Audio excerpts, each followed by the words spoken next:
की वीडियो में आपको बताया जाएगा 2 वे स्विच की वायरिंग। 2 वे स्विच की वायरिंग हम यहाँ पे 5 तरीके से 6 तरीके से करेंगे कुल मिला करके। तो ये हमारी 2 वे स्विच है, यानी इसी की वायरिंग करेंगे जिसमें तार जोड़ने के लिए 3 पॉइंट होते हैं। इसकी वायरिंग में हम ये करेंगे कि यहाँ पर इसमें न्यूट्रल और फेस का है और इसमें 2 स्विचें लगाएंगे हम। तो ये सीढ़ी कनेक्शन में भी काम करेगा, आपका गो डाउन कनेक्शन में भी काम करेगा। और अगर आप 2 स्विच लगा करके यानी छत पे और नीचे लगा के एक टुल्लू पंप मोटर चलाना चाहते हैं और कहीं से चलाना चाहते हैं, कहीं से बंद करना चाहते हैं, तो भी ये तरीका हमारा काम करेगा। तो इसमें हम क्या करेंगे, इसमें देखिए यही है कि हमारा एक स्विच से बल्ब को ऑन करेंगे और दूसरे से बंद कर देंगे, या फिर दूसरे से ऑन करेंगे पहले से बंद कर देंगे, या इसी से ऑन करके इसको बंद कर देंगे। यानी आप जिस स्विच से चाहें उसी से उसको बंद कर सकते हैं, चालू कर सकते हैं। तो यहाँ पर दोनों स्विचें नॉर्मल तरीके से काम करेंगी। तो इसी वायरिंग को हम आज नए तरीके से सीखेंगे, जो कि 6 तरीकों से सीखेंगे। आप किसी भी तरीके को आजमा करके इसकी वायरिंग कहीं पर भी कर सकते हैं, बहुत ही आसानी से। सब तरीके अलग अलग होंगे, सब में अलग अलग तरीका होगा। तो ठीक है, चलिए वायरिंग को शुरू करते हैं।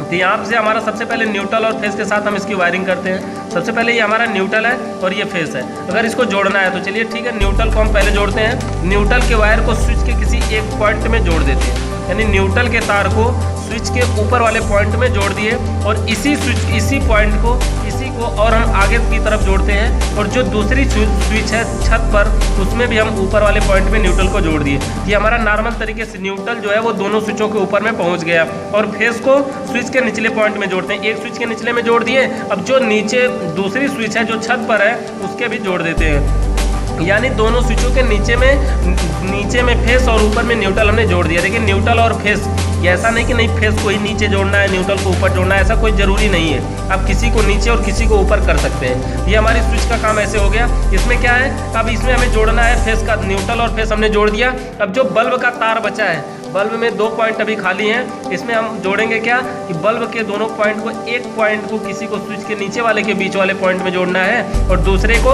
दूसरे में जोड़ना है उसके बीच वाले में, यानी एक छत के नीचे वाले में और एक दूसरी जो वायर है वो छत वाले तार में जोड़ना है, छत वाले स्विच में जोड़ना है। इस तरह से हमारी नॉर्मल वायरिंग है। ऐसी वायरिंग का प्रैक्टिकल एक वीडियो भी आपको मिल जाएगी इसमें, ठीक है। तो यहाँ पर हम, ये हमारी स्विच है, देखिए इसमें 3 पॉइंट तार जोड़ने के लिए होते हैं। इसमें जो बाहर से पता नहीं चलता है कि ये 2 वे स्विच है कि 1 वे स्विच है। हम अंदर जब जाते हैं इस स्विच को, तभी हमें पता चलता है कि इसमें तार जोड़ने के लिए 3 पॉइंट होते हैं। तो इसी स्विच का हमें प्रयोग करना चाहिए। हमारी पहली तरीका था एकदम नॉर्मल तरीका कि न्यूट्रल को ऊपर ऊपर और फेस को नीचे नीचे, और जो बल्ब का दोनों तार है उसको बीच में जोड़ देंगे। इस अवस्था में क्या होगा कि आप इस स्विच से बल्ब को ऑन कर सकते हैं और दूसरे से बंद कर सकते हैं, या दूसरे से ऑन करके उसी से बंद कर सकते हैं। तो ये छत वाले कनेक्शन में, अधिकतम सीढ़ी कनेक्शन में इसका प्रयोग किया जाता है। तो अगर इसका हम दूसरे तरीके की बात करें तो दूसरा तरीका इसका ये होगा कि सबसे पहले मान लीजिए कि ये हमारा न्यूट्रल है और यहाँ फेस है, यहाँ हमारा न्यूट्रल है और इधर फेस है। तो न्यूट्रल का जो तार है, सबसे पहले ये जो न्यूट्रल का तार है इसको हम मान लीजिए कि जोड़ते हैं न्यूट्रल को यहाँ के स्विच के ऊपर वाले पॉइंट में, जैसा कि इसमें भी जोड़े थे।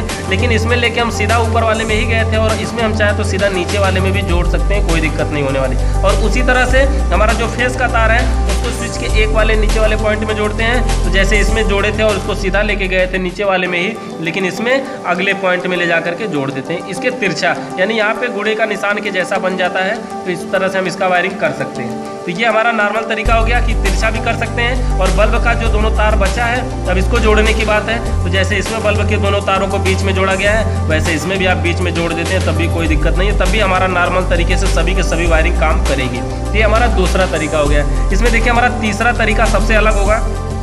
तीसरे तरीके में क्या है कि जैसे देखिए सबसे पहले हम इसको क्या कर सकते हैं, ये न्यूट्रल है और ये फेस है। न्यूट्रल फेस को एक एक में न जोड़ करके सबसे पहले हम चाहे तो स्विच को ऊपर जोड़ देते हैं और स्विच के नीचे वाले पॉइंट को नीचे जोड़ते हैं। स्विच के ऊपर को ऊपर तक लाइट पहुंचा दीजिए और स्विच के नीचे वाले पॉइंट में लाइट पहुंचा दीजिए।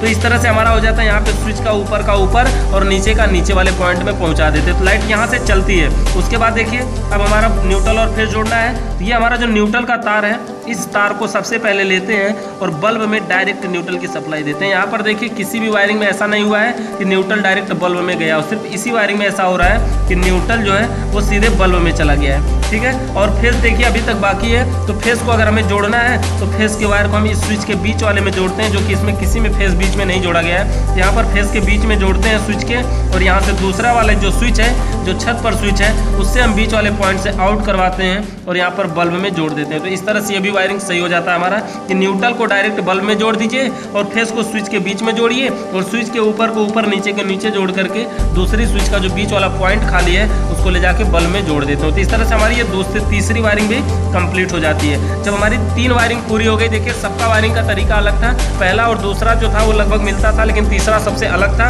तो तीसरा और चौथा भी देखिए थोड़ा सा इससे अलग ही मिलेगा आपको। जो चौथी वायरिंग है उस वायरिंग में क्या करना है हमें, सबसे पहले देखिए न्यूट्रल और फेस को के तरीके से करते हैं। तो जैसा तरीका हम तीसरी में आजमाए लगभग वैसा ही। तो न्यूट्रल को डायरेक्ट यहाँ पर हम जोड़ेंगे बल्ब में, बल्ब के किसी एक में जोड़ सकते हैं, दाहिने बाएं से कोई फर्क नहीं पड़ता, आप किसी एक में जोड़ सकते हैं। तो न्यूट्रल को डायरेक्ट बल्ब में जोड़े और जो फेस बचा, देखिए अब तक क्या किए थे हम उस बार, यहाँ से सीधा सीधा ऊपर को ऊपर और नीचे को नीचे जोड़े थे, लेकिन यहाँ पर हम क्या करेंगे, ऊपर को नीचे और नीचे को ऊपर भी ऐसे गुड़े का निशान की तरह मार सकते हैं, कोई दिक्कत नहीं होने वाली। और उसके बाद ये जो फेस का तार बचता है, इसी फेस को स्विच के बीच वाले में जोड़ देंगे और स्विच को बीच में जोड़ने से एक तो बीच में पहुंच गया, और जो दूसरी स्विच है, छत वाली स्विच है, इसका जो बीच वाला पॉइंट खाली है, दूसरे बल्ब के बीच वाले में इसको डायरेक्ट जोड़ देंगे। इस तरह से ये हमारी चौथी वायरिंग भी कंप्लीट हो जाती है कि न्यूट्रल डायरेक्ट बल्ब में है और फेस स्विच के बीच वाले में है और यहाँ से गुड़े का निशान की तरह, यानी ये जो पहली स्विच है इसका ऊपर वाला पॉइंट छत वाले स्विच के नीचे में और इसका नीचे वाला पॉइंट छत वाले स्विच के ऊपर में जोड़ देना है। तो ये हमारी चौथी वायरिंग भी क्लियर हो गई। पांचवी वायरिंग हमारी सबसे अलग होगी और पांचवी वायरिंग में हमारा ये होगा सबसे आसान, सबसे बढ़िया वायरिंग। पांचवी वायरिंग में हमारी ये होगी कि दोनों तरफ से अगर हमें न्यूट्रल फेस मिले तो क्या करना चाहिए। जैसे कि तार की बचत, यहाँ पर देखिए नीचे से छत तक 2-2 तार हमेशा जा रहे हैं, एक तार 2 तार हमेशा गए, हर वायरिंग में 2-2 तार गए हैं। लेकिन एक वायरिंग हम ऐसी भी कर सकते हैं जिसमें हमें सिर्फ एक ही तार छत तक जाएगा, यानी अगर घर की वायरिंग पहले से हुई है तो छत की वायरिंग भी वही होगी और नीचे भी वही होगी। तो जो छत पर से कहीं से अगर हमें न्यूट्रल फेस मिल जाता है हम वहीं से काम कर देते हैं और न्यूट्रल फेस नीचे भी मिल जाता है तो वैसे ही काम कर देते हैं। अगर इसका करना है तो नॉर्मल तरीके से देखिए, जैसे कि अगर ये हमारा न्यूट्रल है, ये हमारा न्यूट्रल है, तो यहाँ के स्विच के ऊपर या नीचे एक जगह जोड़ देते हैं। उसी तरह से इधर भी अगर छत से भी न्यूट्रल मिल रहा है तो उसको भी ऊपर नीचे उधर कहीं जोड़ दीजिए, कोई दिक्कत नहीं है। यानी न्यूट्रल और फेस यहाँ से दोनों में न्यूट्रल देखिए अभी स्विच में पहुँच चुके हैं। और उसी तरह से अगर फेस को भी देना है तो यहाँ से आप फेस भी दे दीजिए दोनों के स्विचों को, दोनों की स्विचों में। यानी देखिए ये दोनों अभी आर पार नहीं हो रहे हैं, यानी सीढ़ी से तार कोई नहीं जा रहा है, एक तार ये छत से ही मिल रहा है, इधर नीचे से ही मिल रहा है, कहीं से पार नहीं हो रहा। बस अब बचा क्या, बल्ब का दोनों पॉइंट बचा है, बल्ब के एक तार को एक स्विच के बीच में जोड़ दीजिए और दूसरे तार को दूसरे स्विच के बीच में जोड़ दीजिए। बस एक ही तार आपका नीचे से ऊपर तक जाएगा, जो तार पहली स्विच से होकर के बल्ब में जाएगा और बल्ब का दूसरा तार दूसरी स्विच में चला जाएगा। तो ये भी नॉर्मल तरीके से हमारी वायरिंग बहुत ही बढ़िया तरीके से कार्य कर सकती है। तो इन वायरिंगों का प्रैक्टिकल आपको वीडियो में मिल जाएगा, नीचे देख चेक कर सकते हैं। तो यहाँ पर देखिए हमारा जो अगला तरीका, लास्ट तरीका, यहाँ पे 5वां जो हम 6वां नंबर पे बताने जा रहे हैं, इसमें क्या है, इसमें हमने 2 बल्ब बना रखे हैं। इसमें 2 बल्ब बने हुए हैं, जिन 2 बल्बों में क्या हुआ है कि एक ही स्विच है और 2 बल्ब जलेंगे। यानी हम क्या करेंगे कि अगर स्विच को हम ऊपर की साइड ऑन करते हैं तो हमारा एक बल्ब जलेगा और नीचे की साइड ऑन करते हैं तो दूसरा बल्ब जलेगा। और इसकी वायरिंग करना कितना सिंपल है कि न्यूट्रल के तार को उठाइए और एक बल्ब के एक पॉइंट में जोड़ दीजिए। अब उसी के बाद ये जो दूसरा बल्ब है उसमें भी न्यूट्रल पहुंचा दीजिए, यानी न्यूट्रल के तार को दोनों बल्बों में डायरेक्ट जोड़ दिया गया है। उसके बाद क्या करेंगे, ये फेस का तार देना है तो फेस के तार को यहाँ के स्विच के बीच वाले पॉइंट में देते हैं और ऊपर वाले पॉइंट से आउट करवा करके यहाँ पे बल्ब में दे देते हैं और नीचे वाले से आउट करवा के दूसरे में बल्ब में दे देते हैं। इससे क्या होता है, स्विच को अगर हम ऊपर की साइड ऑन करते हैं तो जो ऊपर वाला बल्ब है वो जलेगा और स्विच को नीचे की साइड ऑन करते हैं तो जो नीचे वाला बल्ब है वो जलेगा। ठीक है, तो वीडियो अगर अच्छी लगी हो तो लाइक ज़रूर करिएगा। धन्यवाद।